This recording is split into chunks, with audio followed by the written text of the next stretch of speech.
आज बात करेंगे आमल की एकादशी के बारे में। इस दिन आंवले के पेड़ के नीचे भगवान विष्णु जी की पूजा करने का विधान है।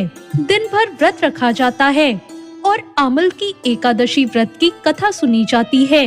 हर व्रत में कथा सुनना जरूरी होता है, तभी उस व्रत का पूरा फल आपको प्राप्त होता है। आमल की एकादशी व्रत करने से सभी पापों का नाश होता है और मोक्ष की प्राप्ति होती है। आइए सुनते हैं आमल की एकादशी की व्रत कथा। एक बार की बात है, एक वैदिक नाम का नगर था। उस नगर में ब्राह्मण, वैश्य, क्षत्रिय, शूद्र चारों वर्ण बहुत ही आनंद पूर्वक रहते थे। नगर में सदैव वेद ध्वनि गूंजा करती थी। उस नगर में पापी, दुराचारी, नास्तिक कोई नहीं था। उस नगर में चैत्ररथ नाम के चंद्रवंशी राजा राज करते थे। वो राजा बहुत ही विद्वान और धार्मिक थे। उस राज्य में कोई भी दरिद्र और कंजूस नहीं था। उस राज्य के सारे निवासी विष्णु जी के भक्त थे। वहाँ के निवासी वृद्ध से बालक तक सभी लोग एकादशी का व्रत करते थे। एक समय की बात है, फाल्गुन मास के शुक्ल पक्ष की आमल का एकादशी आई। राजा अपनी प्रजा के साथ मंदिर आए और कुंभ स्थापित करके धूप, दीप, 9 वैद्य, पंचरत्न, छत्र आदि और पूरे विधि विधान से राजा ने एकादशी का पूजन किया और उन सभी ने आमले के वृक्ष के नीचे भगवान विष्णु की स्तुति की। उन्होंने आमले का पूजन इस प्रकार किया। उन्होंने कहा, हे धात्री, तुम ब्रह्म स्वरूप हो, तुम ब्रह्मा जी के द्वारा उत्पन्न हो और समस्त पापों का नाश करने वाले हो। तुमको नमस्कार है। अब तुम मेरा अर्घ स्वीकार करो। तुम श्री रामचंद्र जी के द्वारा सम्मानित हो। मैं आपकी प्रार्थना करता हूँ, आप मेरे समस्त पापों का हरण करो। उस देवालय में रात को सबने जागरण किया और रात के समय उस जगह एक बहेलिया आया। वो बहेलिया महापापी और दुराचारी था। अपने परिवार को चलाने के लिए वो जीवों की हत्या करता था। उस दिन वो बहेलिया भूख प्यास से व्याकुल था, इसलिए कुछ भोजन की इच्छा में वो मंदिर के एक कोने में बैठ गया। मंदिर में भगवान विष्णु की कथा और एकादशी महात्म सुनने लगा। इस प्रकार उस बहेलिये ने अपनी पूरी रात अन्य लोगों के साथ जागरण करने में व्यतीत कर दी और प्रातःकाल होते ही सभी लोग अपने घर आ गए।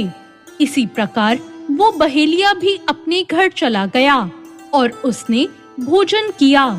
कुछ समय बीतने के बाद उस बहेलिये की मृत्यु हो गई और आमल की एकादशी के व्रत और जागरण के प्रभाव से उसने एक राजा के यहाँ जन्म लिया। उसका नाम बसूरत रखा गया।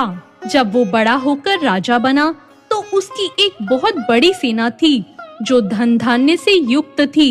उसमें सूर्य के समान तेज था, क्रांति चंद्रमा के समान थी, वीरता विष्णु भगवान के समान और क्षमा में वो पृथ्वी के समान था। एक दिन वो राजा शिकार खेलने गया। देवयोग से वन में वो रास्ता भूल गया और दिशा का ज्ञान न होने के कारण उसी वन में एक वृक्ष के नीचे जाकर सो गया।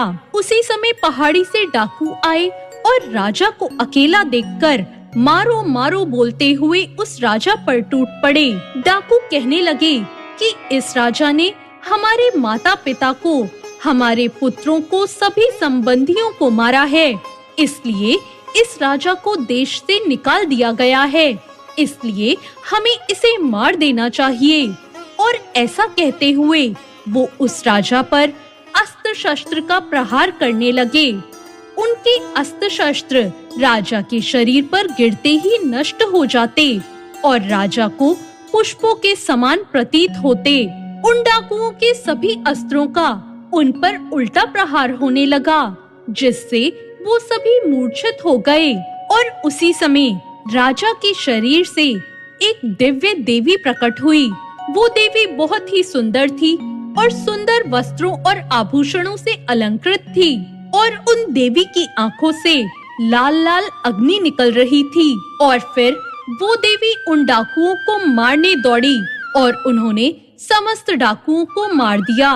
जब राजा जगा और उन डाकुओं को मरा हुआ देखकर सोचने लगा कि इन शत्रुओं को किसने मारा है, इस वन में कौन मेरा हितैषी रहता है।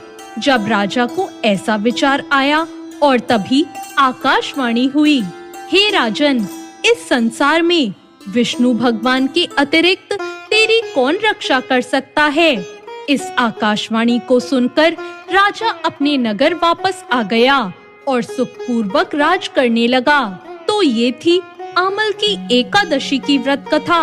जो मनुष्य इस एकादशी के व्रत को करता है उसके सभी कार्य सफल होते हैं और अंत में वो विष्णु लोक को जाता है। आपको ये कथा कैसी लगी